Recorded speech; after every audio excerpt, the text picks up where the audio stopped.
Il était charmant, attentionné. Il te regardait comme si tu étais la personne la plus importante du monde. Et puis, progressivement, quelque chose a changé.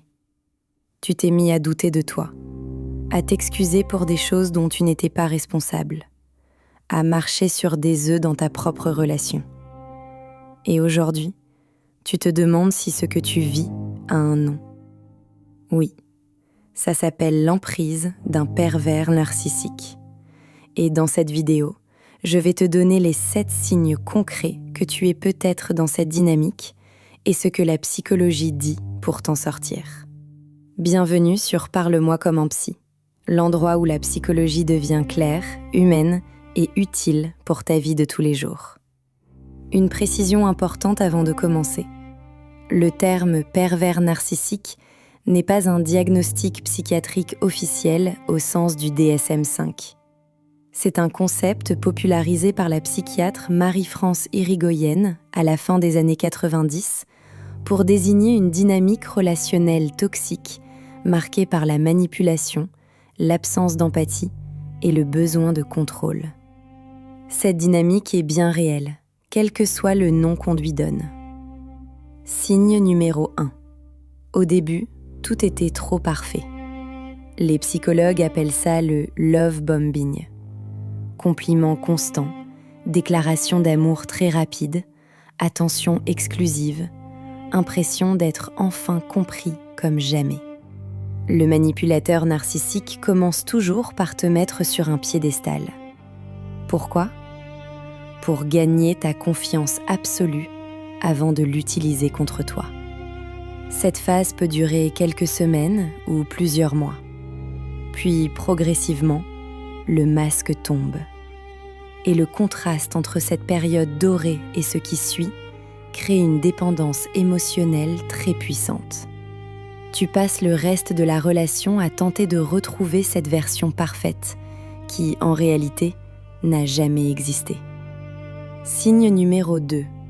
Tu te sens coupable de tout, tout le temps. Tu t'excuses pour des choses dont tu n'es pas responsable. Tu portes ces erreurs comme si elles étaient les tiennes. Les psys appellent ce mécanisme l'inversion de la culpabilité.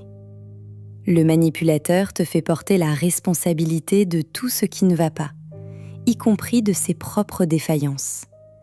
Il te fait croire que si tu étais différent, si tu réagissais mieux, si tu étais moins sensible, tout irait bien. Cette culpabilité n'est pas naturelle, elle est fabriquée. Et elle sert un seul but, te maintenir sous contrôle. Si tu te reconnais dans ce que je décris, like cette vidéo et dis-moi en commentaire depuis combien de temps tu portes cette culpabilité sans comprendre pourquoi.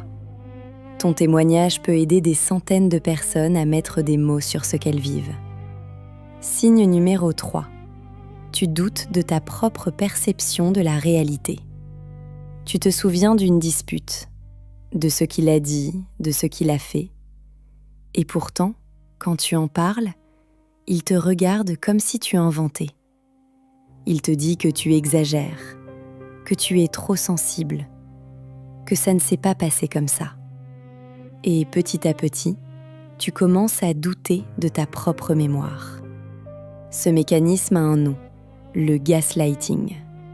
C'est une manipulation qui consiste à altérer la perception de la réalité de l'autre pour le faire douter de lui-même. C'est l'une des formes de violence psychologique les plus dévastatrices, parce qu'elle détruit de l'intérieur sans laisser aucune trace visible. Signe numéro 4. Tu t'es progressivement coupé de tes proches. Tu vois moins tes amis, tu appelles moins ta famille.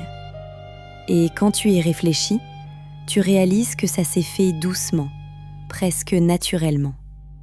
L'isolement progressif est l'une des stratégies les plus systématiques du pervers narcissique. Parce qu'une victime isolée est une victime sans filet de sécurité, sans regard extérieur, sans soutien pour l'aider à partir. L'isolement ne se fait jamais brutalement. Il se construit sur des mois, par petites touches successives, jusqu'au jour où tu te retrouves seul, sans vraiment comprendre comment tu en es arrivé là. Signe numéro 5. Tu ressens une anxiété permanente autour de lui ou d'elle. Tu surveilles son humeur dès le matin. Tu adaptes ton comportement à ce que tu perçois de son état. Tu marches sur des œufs en permanence dans ce qui devrait être ta zone de sécurité. Cette hypervigilance chronique est une réponse de ton système nerveux à un environnement imprévisible et menaçant. Sur le long terme, cette tension constante peut déclencher des symptômes physiques réels. Insomnie, maux de tête, troubles digestifs, douleurs dorsales. Ton corps te dit ce que ta tête n'arrive pas encore à formuler. Signe numéro 6. Il est parfait avec tout le monde, sauf avec toi. En public, il est charmant, drôle, apprécié. Et quand tu essaies d'expliquer ce que tu vis à tes proches, personne ne te croit vraiment. Ce double visage est une caractéristique centrale du manipulateur narcissique. Charmant en société, tyrannique en privé. Et cette dissonance renforce ton isolement.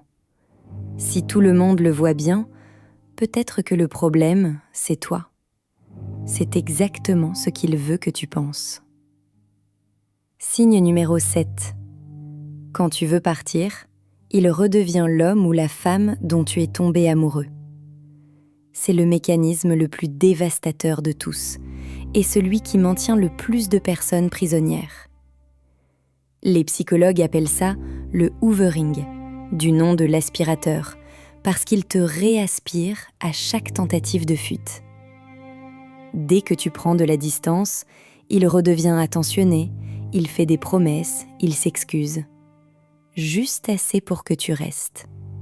Et dès que tu restes, le cycle recommence. Ce n'est pas de l'amour, c'est du contrôle. Alors que faire maintenant ? La psychologie est claire sur un point. Le pervers narcissique ne change pas. Ce trouble de la personnalité est profondément ancré et les promesses de changement font elles-mêmes partie des techniques de manipulation. Ce que tu peux faire, toi, c'est d'abord nommer ce que tu vis. Parce que mettre un mot sur une dynamique, c'est déjà en sortir partiellement. Ensuite, reconstruire ton entourage, reprendre contact avec les personnes dont tu t'es éloigné. Et si tu le peux, te faire accompagner par un professionnel, parce que sortir de l'emprise seul est possible, mais épuisant. Tu mérites une relation où tu n'as pas à marcher sur des œufs. Tu mérites une relation où tu peux être toi-même, sans te justifier, sans te diminuer, sans avoir peur. Et si cette vidéo t'a aidé à mettre des mots sur ce que tu vis, partage-la. Elle pourrait changer quelque chose pour quelqu'un qui en a besoin. Prends soin de toi.